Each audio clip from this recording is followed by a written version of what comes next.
Crônicas do Amanhecer. Por Feijão, Centro Espírita Allan Kardec. Balneário Gaivota, 21 de abril de 2017. Tiradentes. Desde 1965, aos 21 dias do mês de abril, celebra-se no Brasil o Dia de Tiradentes e, junto à pessoa deste, rememoram-se também os acontecimentos que configuraram a Inconfidência Mineira. Sabe-se que Tiradentes era o apelido de Joaquim José da Silva Xavier, um alferes cargo militar da época colonial que também exerceu a profissão de dentista. Tiradentes participou ativamente de um dos principais movimentos de contestação do poder que a coroa portuguesa exercia sobre o Brasil colônia em Inconfidência Mineira. Sabemos que esse movimento articulou-se entre os anos de 1788 e 1789 e foi permeado por ideias provindas do iluminismo que se alastrou pela Europa, na segunda metade do século XVI. Evidentemente, o dia da morte de Tiradentes por muito tempo foi compreendido como o dia em que um rebelde foi morto, como típico exemplo de retaliação absolutista. Entretanto, após a independência do Brasil e, principalmente, após a proclamação da República, época em que o Brasil, já desvinculado de Portugal, procurava construir sua identidade nacional, a imagem de Tiradentes começou a ser recuperada e louvada como um dos heróis da nação ou como um dos que primeiramente lutaram até a morte pela liberdade. Um exemplo dessa imagem foi a instalação, em 1867, do primeiro monumento a Tiradentes na cidade de Ouro Preto. Outro exemplo, o mais notório, foi a confecção, por parte do pintor Pedro Américo, do quadro Tiradentes esquartejado. Ver imagem no topo do texto em 1893, época em que a República, recém-instituída, procurava os mártires e os patronos da nação brasileira. O Tiradentes de Pedro Américo traduz a imagem idealizada do martírio, que se aproxima do martírio de Cristo. Essa visão republicana de Tiradentes permaneceu e, de certo modo, ainda permanece no imaginário popular dos brasileiros. Em 1965, durante a primeira fase do regime militar no Brasil, o Marechal Castelo Branco, então presidente da República, contribuiu para o reforço dessa imagem de Tiradentes, sancionando a Lei N. 4.897, de 9 de dezembro, que instituía o dia 21 de abril como feriado nacional e Tiradentes como, oficialmente, patrono da nação brasileira. Vamos conhecer um pouco sobre a trajetória do espírito alferes Joaquim José da Silva Xavier, que há 225 anos, culminava de maneira dramática sua trajetória de lutas pela independência do Brasil. Começamos pelo momento da sua morte, que nos é contado pelo espírito Humberto de Campos no livro Brasil, Coração do Mundo, Pátria do Evangelho, pela psicografia de Francisco Cândido Xavier, o mártir da Inconfidência, depois de haver apreciado, angustiadamente, a defecção dos companheiros, reveste-se de supremo heroísmo. Seu coração sente uma alegria sincera pela expiação cruel que somente a ele fora reservada, já que seus irmãos de ideal continuariam na posse do sagrado tesouro da vida. As falanges de Ismael lhe cercam a alma leal e forte, inundando-a de santas consolações. Tiradentes entrega o espírito a Deus, nos suplícios da forca, a 21 de abril de 1792.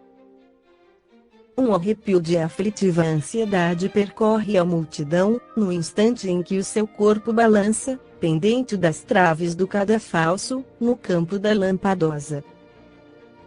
Mas, nesse momento, Ismael recebia em seus braços carinhosos e fraternais a alma edificada do mártir.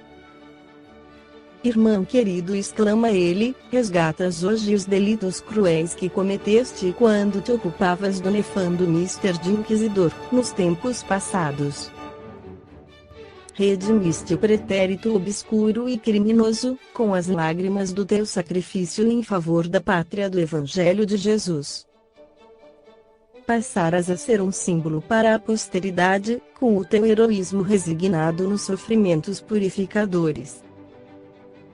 Qual novo gênio surges, para espargir bênção sobre a terra do Cruzeiro, em todos os séculos do seu futuro. Regozija-te no Senhor pelo desfecho dos teus sonhos de liberdade, porque cada um será justiçado de acordo com as suas obras. Se o Brasil se aproxima da sua maioridade como nação, ao influxo do amor divino, será o próprio Portugal quem virá trazer, até ele, todos os elementos da sua emancipação política, sem o êxito incerto das revoluções feitas à custa do sangue fraterno, para multiplicar os órfãos e as viúvas na face sombria da terra. Um sulco luminoso desenhou-se nos espaços, a passagem das gloriosas entidades que vieram acompanhar o espírito iluminado do mártir, que não chegou a contemplar o hediondo espetáculo do esquartejamento. Daí a alguns dias, a piedosa rainha portuguesa enlouquecia, ferida de morte na sua consciência pelos remorsos pungentes que a dilaceravam e, consoante as profecias de Ismael, daí a alguns anos era o próprio Portugal que vinha trazer, com B. João VI, a independência do Brasil, sem o êxito incerto das revoluções fratricidas, cujos resultados invariáveis são sempre a multiplicação dos sofrimentos das criaturas, dilaceradas pelas provações e pelas dores, entre as pesadas sombras da vida terrestre. O resgate a que o espírito Ismael se refere, suas encarnações anteriores são contadas no Romance Espírita de Mário a Tiradentes, de autoria do espírito Tomás Antônio Gonzaga, psicografado pela médium Mariluza Moreira Vasconcelos. São narradas tramas reencarnatórias dos inconfidentes mineiros, em suas experiências terrenas anteriores àquele ocorrido nos séculos vi. No Brasil, retomando ao século II, a.C., com riqueza de detalhes. A partir das informações apresentadas neste romance, Afonso Maia traça um paralelo entre as várias encarnações conhecidas do Tiradentes. Segundo ele, as mais importantes são as seguintes: como sacerdote egípcio, Tiradentes estava em contato com espíritos evoluídos iluminados e aprendeu valores da religião, como organismo de controle do comportamento humano e suas expectativas. Como Caio Mário era modelo de conduta e justiça, aprendeu táticas de guerras com o general Cipião, foi 7 vezes procônsul romano, aprendeu a administrar recursos materiais, humanos e domínio da oratória com grande poder de síntese e eloquência.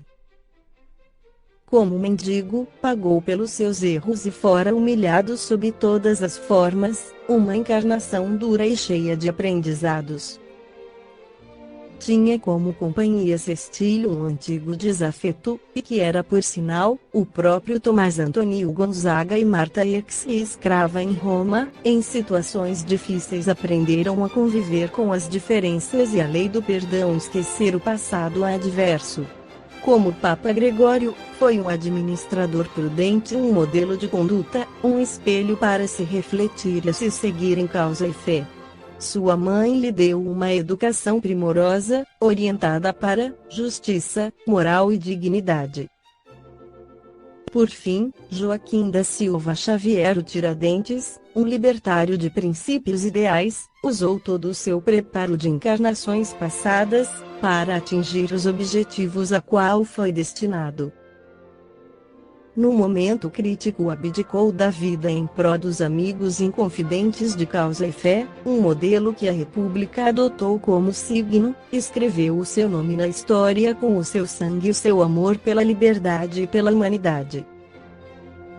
Sobre o mesmo assunto, outro ótimo livro, anterior ao aqui citado, é Confidências de um Inconfidente, do mesmo autor espiritual e psicografado também pela médium Mariluza Moreira Vasconcelos.